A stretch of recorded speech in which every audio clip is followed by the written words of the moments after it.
नमस्कार प्रेक्षक हो, मंडल न्यूजमध्ये मी अनिता काळे आपल्या सगळ्यांचं स्वागत करते. प्रेक्षक हो, तुम्हाला माहिती आहे की सध्या मराठा आरक्षणाचा मुद्दा खूप ज्वलंत आहे. त्याच्यासाठी देशभरात मराठा कुणबी मराठा समाजाच्या वतीने लढा दिला जातो आहे.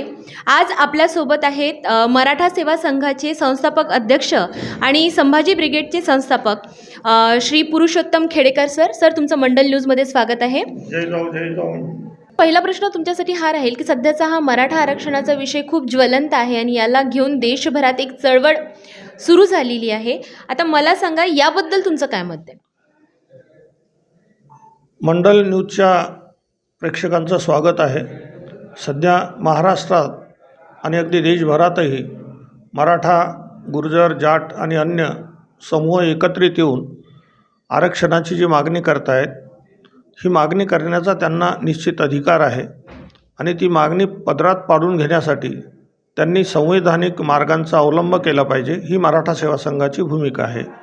त्यामुळे राज्य मागासवर्ग आयोग असेल, केंद्रीय मागासवर्ग आयोग असेल, यांनी योग्य पद्धतीने सर्वेक्षण करून त्यांना न्याय द्यावा. जर मिळत असेल तर द्यावं आणि मिळत नसेल तर तसं समजावून सांगावं, एवढंच आमचं मत आहे. शासन आश्वासन देते आहे की आम्ही आरक्षण देऊ, पण मला सांगा, प्रत्यक्षात आपल्याला आरक्षण मिळेल असं वाटतंय का? सध्याच्या महाराष्ट्रापुरतं बोलायचं झालं तर मनोज जरांगे पाटील आणि राज्याचे मुख्यमंत्री एकनाथ शिंदे हे 1 to 1 आपसामध्ये चर्चा करून काय निश्चित ठरवत आहेत हे बाहेर येत नाही. परंतु मुख्यमंत्री जे सातत्याने सांगत आहेत की कोणत्याही परिस्थितीमध्ये मराठा समाजाला आम्ही आरक्षण देऊ, ही निव्वळ एक भूलथाप आहे, दिशाभूल आहे. आणि ते जे सांगत आहेत की 50% बाहेर, म्हणजे सध्या आपल्या राज्यात लागू असलेल्या 62% बाहेर वेगळं आरक्षण मराठा समाजाला देऊ, हे अशक्य आहे आणि शक्य नाही. तर त्यांनी ते कसं देणार आहेत हे समाजाला समजावून अजून सांगितलेलं नाही. त्यामुळे ते मिळणार नाही हे निश्चित. आता तुम्ही म्हटलं की ते मिळणार नाही हे निश्चित, आणि जर मिळालं नाही तर मग काय? ही जी तुमचा लढा सुरू आहे असाच पुढे चालू राहणार आहे?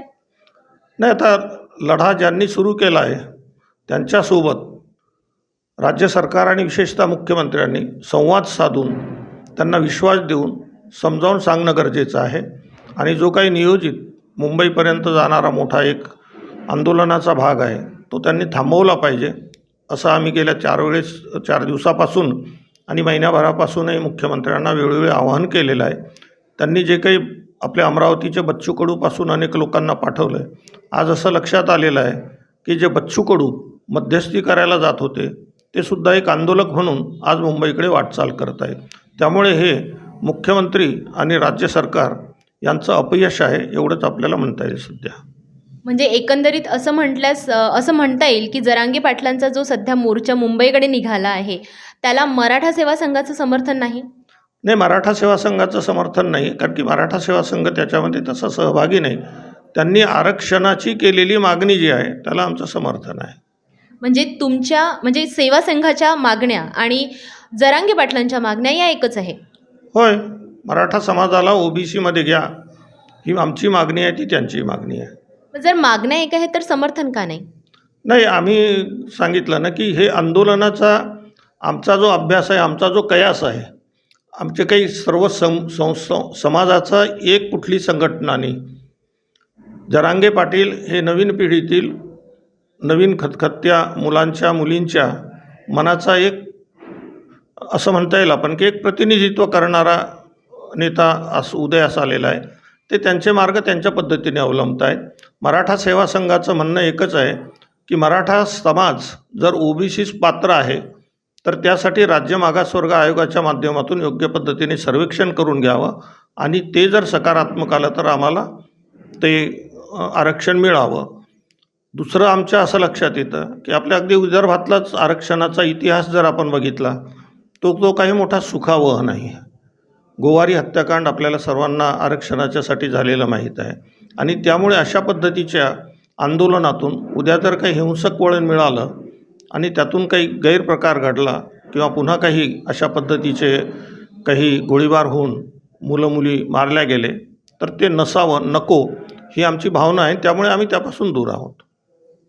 सर, आता सध्या तुम्हाला माहिती आहे की भारतात सर्वत्र अयोध्या आणि श्रीरामांना घेऊन जल्लोष होतो आहे, जल्लोष साजरा केला जातो आहे आणि सगळ्यांना 22 जानेवारीची वाट आहे.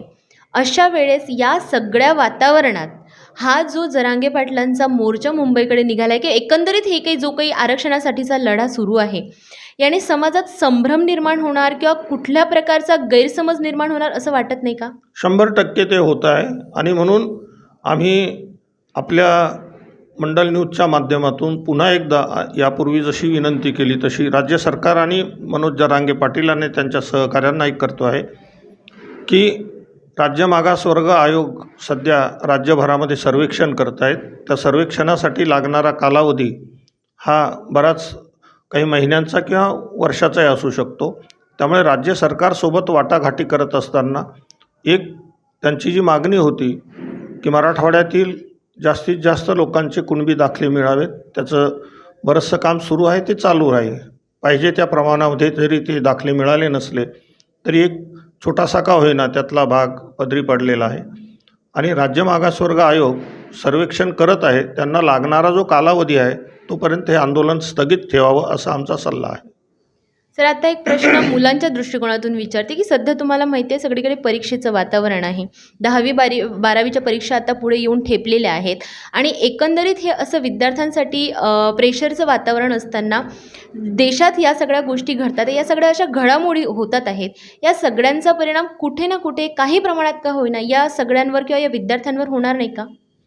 100% होणार आहे. ही अत्यंत चिंतनीय बाब आहे आणि त्यामुळे मुख्यमंत्र्यांनी पुन्हा एकदा काय असेल ते, कारण की त्यांच्या दोघांमध्येची सरळ वाटाघाटी दरवेळेस झालेली आहे, मनोज जरांगे पाटलांना पुन्हा विश्वास देऊन हे आंदोलन पुढे ढकलावं आणि जो काही राज्य मागासवर्ग आयोगाचा अहवाल येण्यासाठी लागणारा वेळ असेल तो कमी करावा, एवढंच फार तर सध्या शक्य आहे.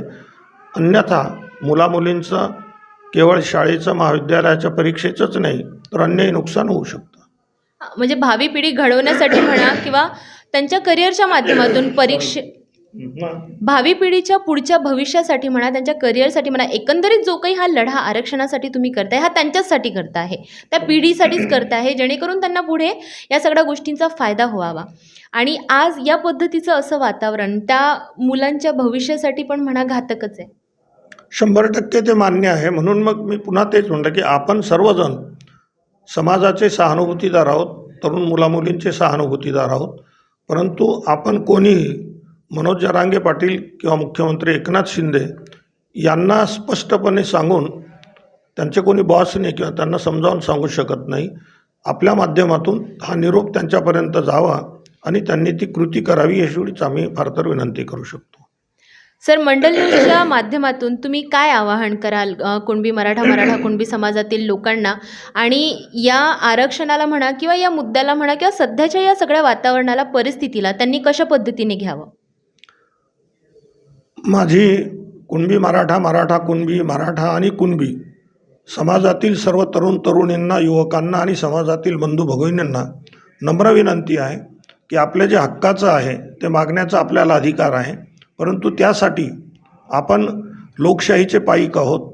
मराठा म्हणजे लोकशाही अशी व्याख्या केली जाते.